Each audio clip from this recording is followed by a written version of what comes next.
भारत और रूस के बीच रक्षा सौदे की दोनों देशों के बीच 8 समझौतों पर करार हुआ है। प्रधानमंत्री मोदी और राष्ट्रपति पुतिन के बीच शिखर वार्ता के बाद साझा घोषणा पत्र जारी किया गया। प्रधानमंत्री मोदी ने कहा कि रूस के साथ भारत के गहरे संबंध हैं। पुतिन ने भी पीएम मोदी की तारीफ करते हुए कहा कि भारत आकर दोस्ती का माहौल बनता है। दोनों देशों के बीच 3 रक्षा करार भी हुए। S-400 डिफेंस सिस्टम के अलावा Pivok 3 जंगी जहाज और AK-103 असॉल्ट राइफल पर भी सहमति बनी। S-400 को दुनिया का बेस्ट मिसाइल डिफेंस सिस्टम माना जाता है। रूसी फौज 2007 से इसका इस्तेमाल कर रही है। S-400 किसी मिसाइल को 400 किलोमीटर पहले ही हवा में ध्वस्त कर देता है और इस रक्षा सौदे के बाद अब जो भारत की सामरिक शक्ति है, भारत की सेनाओं की शक्ति है, वो जाहिर तौर पर, निश्चित तौर पर मजबूत होगी।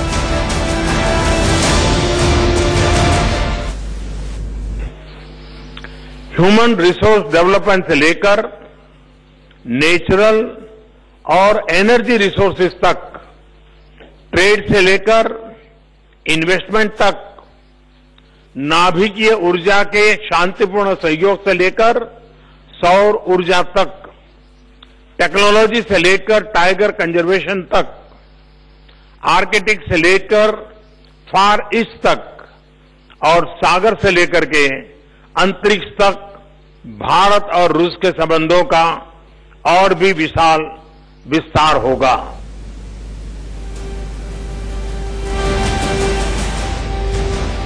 सुमित चौधरी हमारे साथ इस खबर पर ज्यादा जानकारी के साथ जुड़ गए हैं। सुमित, दोनों देशों के जो लीडर्स हैं उन्होंने मुलाकात की है और इससे भारत की जो डिफेंस स्ट्रेंथ है वो बढ़ने जा रही है।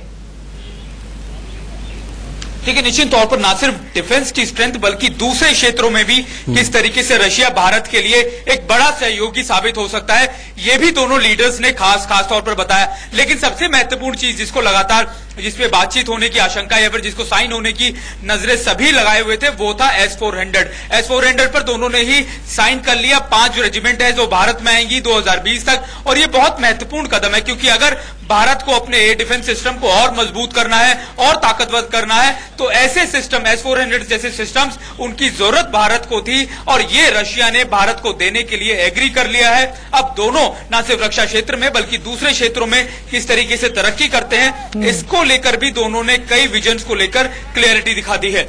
जी सुमित, हमने देखा कि रक्षा के क्षेत्र में तो अहम समझौता हुआ ही है, और किन किन पॉइंट्स पर बात हुई है दोनों देशों के लीडर्स के बीच?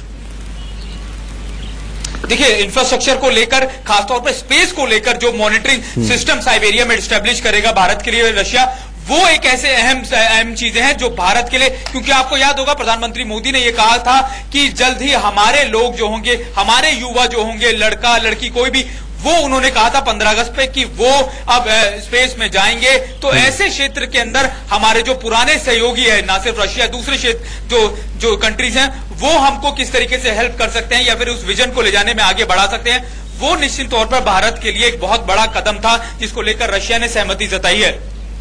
ठीक है सुमित, बहुत बहुत शुक्रिया आपका इस पूरी जानकारी के लिए।